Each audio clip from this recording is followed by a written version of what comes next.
17월 18일 아침 송은재TV 시작합니다. 먼저 집중호우입니다. 폭우, 언론에서는 괴물폭우다 이런 이야기를 하는데 200년 만에 하루에 500mm까지 200년 만에 이렇게 폭우다라고 하는 것은 과거에는 제대로 된 조사를 하지를 못했으니까 사상 초유의 폭우입니다. 4명의 인명피해가 나고 3,000명 가까이 이재민이 발생을 하고 지금 오늘도 또 이 폭우가 계속된다라고 합니다. 충청 지역 또 남부 지역을 중심으로 해서 이 오늘도 폭우가 계속된다라고 합니다. 이재명이 어제와 그제 2가지 지시를 내렸습니다. 이게 굉장히 중요한 의미를 담고 있습니다. 또 이재명이 어떤 음모를 꾸미는 것이냐라는 걸 읽어볼 수가 있습니다. 그러니까 헌법을 개정하자라고 하는 지시를 했고, 이 국회의장을 만나서 또 민주당 쪽에 헌법 개정을 던졌습니다. 그 다음 또 한 가지는 이태원 참사입니다.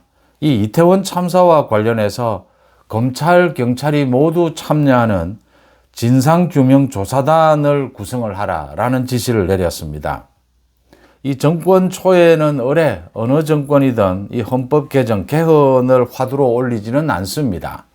이 개헌을 화두로 올리게 되면 모든 것을 블랙홀처럼 빨아들여서 이 국정 동력이 없어진다라는 걸 우려를 하죠. 그런데 이재명은 개헌을 거론을 했습니다. 그것도 국회의장을 만나서 또 민주당 국무총리가 있는 자리에서 개헌을 거론을 했습니다. 이재명의 개헌은 이재명이나 민주당의 독재를 의미합니다. 이 독재로 가는 개헌, 헌법 개정을 하겠다라는 걸 구체적으로 이제 추진을 하겠다라고 하는 것입니다. 참 이 이태원 참사, 먼저 세월호 참사입니다. 세월호 참사를 놓고 이 원인이 어디에 있느냐 진상조사를 한다라고 해서 9번을 조사를 했습니다. 예산만 500억, 600억 원 정도가 들었습니다. 9번 조사를 했는데 나온 결과는 모두 똑같았습니다. 선박 증개축, 허술한 화물, 이런 부분들에 문제가 있었다, 원인이 있었다. 그런데도 계속해서 조사를 했습니다. 9차례에 걸쳐서 조사를 했습니다. 또 믿을 수 없다, 또 믿을 수 없다. 예산을 투입을 했고, 그때마다 지금 이 세월호 때문에 사회적인 찬반 논란, 사회적인 이 충격을 겪었습니다. 모두 선거용이다라는 지적이 나왔습니다. 이재명이 엊그제입니다. 대형 참사 유족들을 이렇게 만나는 자리에서 이태원 참사와 관련해서 검찰, 경찰이 참여하는 진상규명조사단이 필요하다. 이렇게 이걸 구성을 해서 전체를 이재명의 말입니다.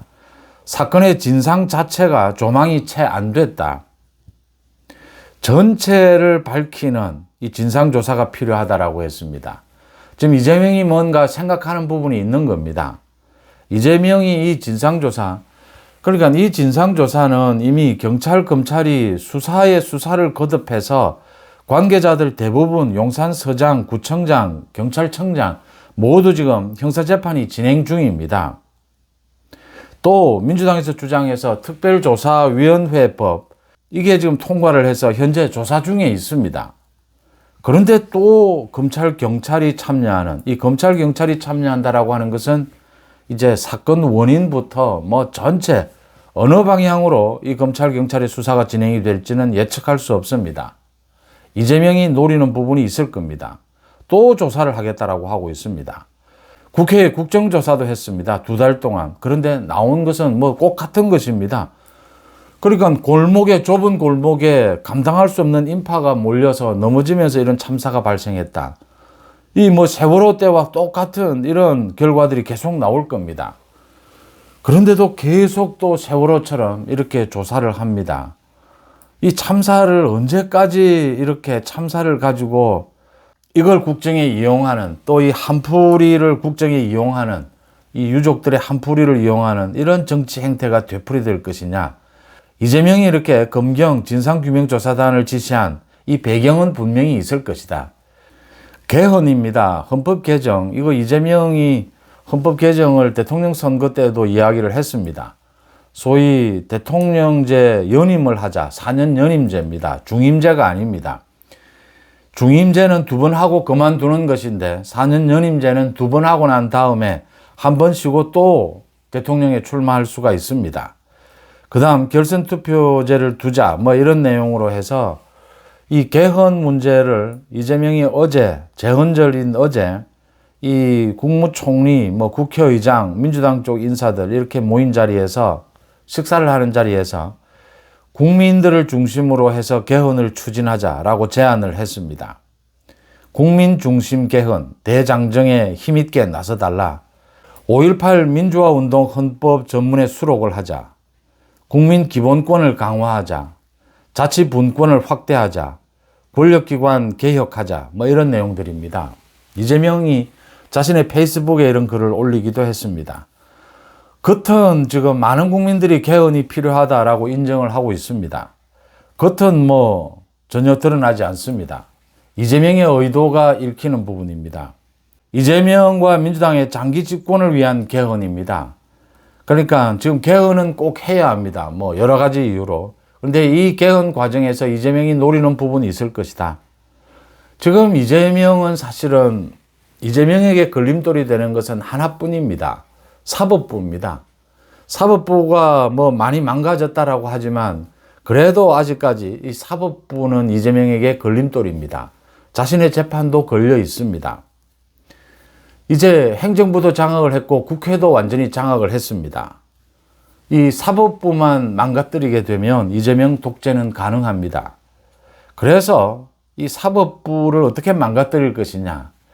결국은 헌법을 개정해서 이재명이 자신의 장기 집권의 길도 열고 사법부도 망가뜨려야 한다. 그래서 일당 독재 또는 1인 독재 이 형태로 개헌을 하겠다라는 생각을 내비친 것입니다. 이재명이 이렇게 취임 초부터 개헌을 밀어붙일 것이다. 예상이 됐던 부분이었고 이재명의 뭐 국정기획위원회도 개헌이 필요하다라고 했습니다. 저렇게 지금 검찰을 망가뜨리는 것은 그렇게 어렵지 않을 겁니다. 사법부까지를 망가뜨리기 위해서는 헌법 개정이 필요하다. 이 말을 다른 것과 전부 이렇게 포함을 시켜서 그럴듯하게 권력기관 개혁 뭐 이렇게만 올렸습니다. 또 대통령제를 어떻게 바꿀 것인지 이 부분은 구체적으로 이야기하지는 않았습니다. 내년에 지방선거가 있습니다. 2028년에 3년 뒤에 총선이 있습니다. 이재명은 지금 전체 여론의 상황을 볼 겁니다. 지금의 흐름이라면 국회를 장악하고 있는 지금의 상황 또 여론의 흐름이라면 이재명이 내년 지방선거에서 이 개헌안을 국민투표에 붙일 가능성이 높습니다. 이제 남은 문제는 이 헌법 개정을 국민의힘도 막을 수는 없습니다. 헌법 개정은 필요합니다. 문제는 이재명의 이 장기 집권을 막는 이재명이 사법부를 허물어뜨리는 망가뜨리는 이런 식의 헌법 개정은 막아야 한다라고 하는 점입니다. 이게 참 어렵습니다. 헌법 개정 자체를 막아설 수는 없습니다. 헌법 개정은 찬성을 하면서 이제 뭐 헌법 개정 특위가 만들어질 겁니다. 여야 공동으로 국회에서. 헌법 개정은 막을 수가 없는데 이재명 독재 사법부를 망가뜨리고 검찰을 완전히 망가뜨리는 이런 조항만은 막아야 한다라고 하는 점입니다. 이게 국민의힘으로서는 굉장히 어려운 부분입니다. 국민들의 여론을 등에 업어야 하고 또 국회에서 107명으로 지금 이 헌법 개정에 맞서 싸워 나가야 합니다. 헌법은 개정해야 하지만 이재명이 원하는 이재명이 지금 노리는 이런 헌법 개정은 안 된다. 이걸 어떻게 막을 것이냐. 100명이 무너지게 되면 헌법 개정을 막을 수가 없습니다. 국민투표로 넘어가게 됩니다. 지금 민주당이 국회 다수당을 차지하고 있고 이걸 막아설 국회의원은 국민의힘 107명 뿐입니다. 국민투표에 붙여지게 되면 어떻게 될지는 장담할 수 없습니다. 국회에서 막을 수 있어야 합니다. 국민의힘 107명 모두가 한 명 한 명 가장 지금 소중한 때이다. 이재명의 개헌을 막는 여기에서 국민의힘 107명 모두가 소중한 이 배지들이고 한 명 한 명 국회의원들이다라는 점을 다시 한번 상기할 필요가 있습니다. 7월 18일 아침 송은재TV 마칩니다. 고맙습니다.